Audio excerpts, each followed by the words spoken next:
Wantoota koomentiin nama arrabsanii fi akkasuma namoonni tokko tokko immoo muunaa viidiyoo mataa keetii hojjedhu jedhanii ani immoo har'a viidiyoon addaa qamadhanii isin dhufe gara biyyaatti galuuf deema isinii mari'adhee maal akka bitu maal akka binne maal akka dhiisu maal akka dhiifne isinii mari'achuu dhufe. Assalaamu alaykum warahmatullahi wabarakatuh. Jirtu akkam nagaa keessanii fayyaa keessanii jecha an alhamdulillah galata rabbii nagaa jira rabbiin galanne haa ga'u. Asumaan isin galateeffachuun dhufe baay'ee takkanaa ulfaadhanaa galatoomaa. Wallahi jecha ittiin isin ibsuun qabu warroota koomentii babbareeda ijoollee hedduu akka waan beekutti ilaala jechuun yeroo hundaa karna hordofanii koomentii isin naa barreessitan baay'ee tokko na gammachiise akka na gammachiisanitti rabbi isin haa gammachiisu tasa jechuudha. Rabbiin isin haa gammachiisu.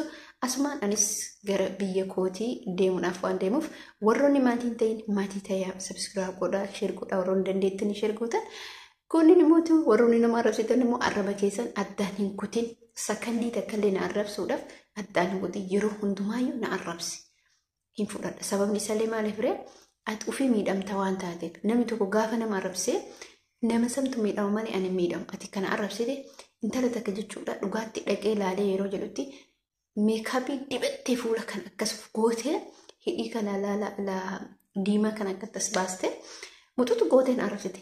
Sirran kaadhu rabbiin sajaasee kabala maaliif ree lafa kaatee na tuutte waan ta'eef ani mootu sin arrabsu akkati maaliif wallaal tokko keetii miti sirra beeka waan ta'eef namni nama arrabsu xiqqaataan akka isaan jiru gaddeeman akka isaan jiru bakka ga'e marattu saree jedhaniin maaliif ree saree haga tuffatanii beekte saree nu gisee ammaa kabajaa qabdi namni arrabsu mootuu lafaa ga'e saree san hin ga'u jechuudha. Kanaaf ani bakka siin qabu kana arrabsitu. Warroonni koomentii babbareedaa naa barreessitan wallahi kun baay'ee tokko isin jaalladha baay'ee tokko isin kabaja. Kanaaf mee amma viidiyoo mataa keessanii hojjedhu warroota jettaniif inshallah kun har'arraa eegalee viidiyoo mataa kootiin hojjedha. Yoo isin jabeessitanii humna naa taatan takkaatu maal jedhee isinitti fakkaata ati galii mallaqaatiif jettee wantoota hin taane haasofteetti aaddeetii dursaa mataa keetitti yaade. Namni gaafa miidiyaatti dhufu mallaqaaf hin dhufu. Ati akkas jette sun jechuudha. Sa'aatii 24 bilbila kee gurra kanatti hidhattee nama nyaataa oolta.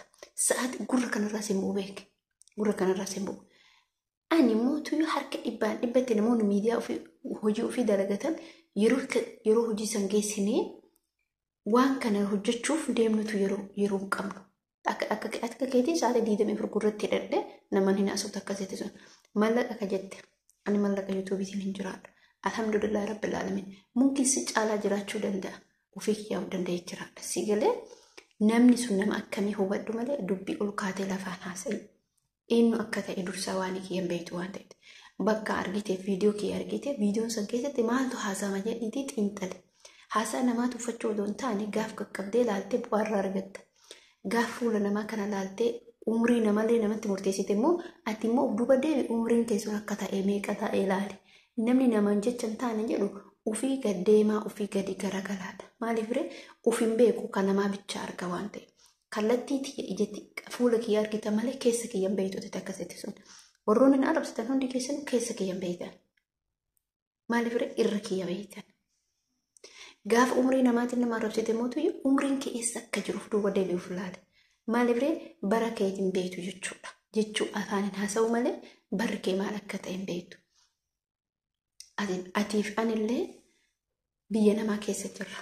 Tana hin dagatiin jechuuf jedhee hordoftoota kabajamtoota kiyya wallahi isin mootuu dhiifama isiniin jedha dhiifama naa godha. Maaliif namni tokko gaafa miira keessa galee waan tokko namni tokko lafaa ka'e waan nama beene yoo si arrabsa bakka asitti dhagama jechuudha. Bakka ani miira biraa keessa galta. An garuu mootu yoo hin jaalladhu garuu moo odoo akka yaade namni waanaan jedheef namni na arrabsee namni na tuqa jechuudha. Otoo na bira jiraate yaasalaam dhumatte hin dubbadhu jechuudha. Garuu moo namni bira jiru eenyumtu na abbaa dhiira ta'e durba ta'e na argaan bahu. Kanaaf isin jechuu barbaada dhiifama warreen kunniin mootu isin jechuu barbaada mee ufumatti fudhadha. Bira sareen jira.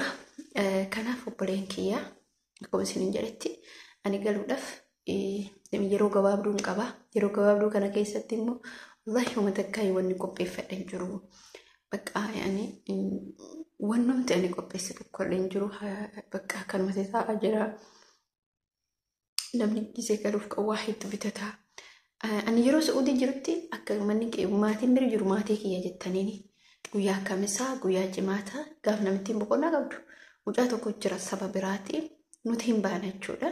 Nu geessanii bakka waan garaan keenya yaade bitannee deemnee iraata alatti nyaanne bakka jaartii takkatu jira jaartii takkaan haadha namicha bira jiruuti. Nu duuka deemti jaartii nurraa bakka hiriyaa jettanii bakka dhugumatti baay'ee gara nama nyaatti nama miskiinaa gara tiraarii bakka amma immoo jechuudha. Wallaahi waan biraa dhiisatee waan akka isin jedhe dhugaan seetanii uffannaan qabu muufama duraanii jiradhaa. Mana keessa ka hojjedhuun beekan yuunifoormiin hojjedhaa. Garuu immoo takka bitadhee hin qabu. Haa ta'u uffanni manni xixiqqoon hin jirti garuu wantoonni nama barbaachisan akkasitti wanni qalbii namaa yaaddusa dhugumatti ani bakka biyya kanatti arge jechuudha. Haalli manni arabaa ijoolleen itti jirtu wallaahi billah amma hiriyaan ta'e takka galtee jirtu jechuudha. Deemtee ajaa'ibatti wallaahi maashaallah tabaarakallaadha. Manni tokko gaarii jira manni tokko immoo dabaatu jira jechuudha. As keessatti maal jechuun barbaade dhiifama. As keessatti maal jechuun barbaade mee wantoonni biyyatti na barbaachisaniif wantoonni biyyatti na barbaachisanii namoonni viidiyoo kiyya kana dhaggeeffatan naaf laadhaa koomentii naaf barreessa. Koomentii nama tokko bira dabarfadheen beeku koomentii keessan hundumaa nan dubbisa dhugaa rabbii dubbachuuf maaliif kabaja naa qabdan kabaja isinii qaba isin jaaladhaa isin kabaja wallaahi rabbi isin haa kabaju. Kanaaf yaanni mataan dhahee jira wantoonni dhullee mataan dhahee jira. Otoo ganna dhiisi jechuun yeroo sa'aatima 3-4 otoo ganna dhiisi yookiin geessanii akka yaada kooti jechuudha. Kun yaada kooti beeka waan garaan kee yaadu xiqqoo jedhee yaade garuu guyyaan dhuftee jirti dhugaan rabbii dubbachuudhaaf mee isin mala naadhaa maal akka biteef maal akka dhiisuuf namoonni maatii keessanitti illee nagaa dhaammachuu barbaadan achumaan nagaa itti seenii dhaama maaliif hojjettanii namni biyya keessa akka tasaa ta'e naannoo tokko ta'uu danda'a ollaa ta'uu danda'a.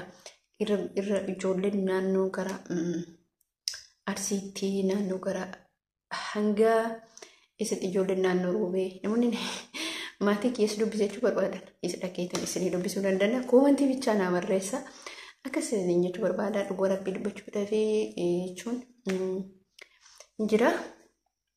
Obboleettii dhiyeenya takka ta'a lakkoofsa na gaafattillee abshir yeroo gabaabaa biratti si bira ijoolleen hedduun akkas jedhanii inshaallah yeroo gabaabaa keessatti isin bira jira.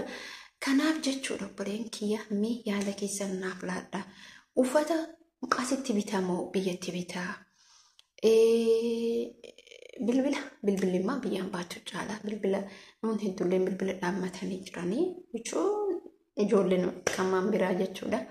Bilbilli okkee asitti uffanni hoo asitti bitaa moo biyyatti bitamoo caamaan asii moo biyyamoo namoonni fakkeenyaaf maatii keessanii anama fakkeenyaaf nama muraayaan jechuun akkasitti injiraa miti irra guddina namni maal ijoollee obboleeyyanii wal qunnamtii biyya keessaa qaqqabdan garamtu irra filannoo deebi'ee mootu uffanni moo asitti moo achitti irra bareedamoo onlaayiniidhaan irra bareeda waa tokko beekuun barbaachisaadha beektu.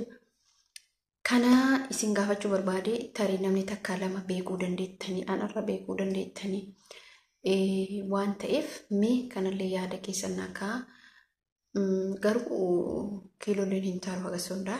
45 qofa akka seeratiitti jechuudha. 45 irra hin taaru jechuudha. Anis baay'een barbaadu. Hamooti xiqqoo biyya keessa yaani hammam garaagarummaa qaba warroonni odeeffannoo qabdan isin jechuu barbaada. Asirratti immoo wanni dhaamsisanii dhaama. Dhugumatti gorsa warri naa laattanillee jabaadha warri jettanillee jabina keessanii nan jabaadha jechuudha. Inshaallah isin viidiyoo kiyyatti fuftan taanaan ani viidiyoo dhaabbataa kiyyaan hojjedha. Sababni isaallee faayidaa kiyya waan ta'eef ani durallee waa'ee namaa wanni ati akkasii ati akkana ta'e jedhee takkallee hin jiru dhugaa dubbachuuf. Maaliif namni sun irraa dubbachuun immoo dirqama. Garuu waan dhabe keessa ijoolleen keenya jechuudha. Ijoolleen keenya mee sababa biraa laala namni tokko gaafa balleessaa tokko uuma irraa dubbata. Garuu namni tokko dhaqee namachi jalatti ati takkana ati takkasii ati takkana takkasiin jedhu ijoollee namaa afaan amaariffaa dandeettan ta'e afaan amaariffaa roota afaan amaariffaatiin viidiyoo isaanii nama tokko irraa dubbachuu dirqama jechuudha. Haa ta'u garuu gara gizee tokkotti yeeteen baay'ee arrabsu bakkuun ilaalama. Ka arrabsee ka nama arrabsee rakkoon isatu miidhaa qaba malee ka arrabsame rakkoon miidhaa takka hin qabu. Sabni isaallee maal zambii isaa sanarraa dhiqata waan ta'e. Kanaaf mee yoo dandeettanii yaada keessa waan biyya keessatti illee inshaallah maal akka hojjedhuuf maal akka dalagu naa barreessa. Kaan immoo viidiyoo itti aanu sutuma tuuta keessa haala mijeef yoo naa mijaa isin biraan ga'a. Haala sirreeffadhees sirreeffadhees isin bira ga'a.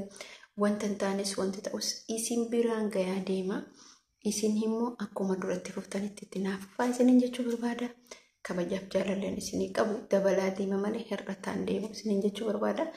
Kanaaf viidiyoo kiyya asumarratti dhaaba. Amma viidiyoo biraatti walitti deebinutti. Assalaamu alaikum warahmatullahi wabarakatuh.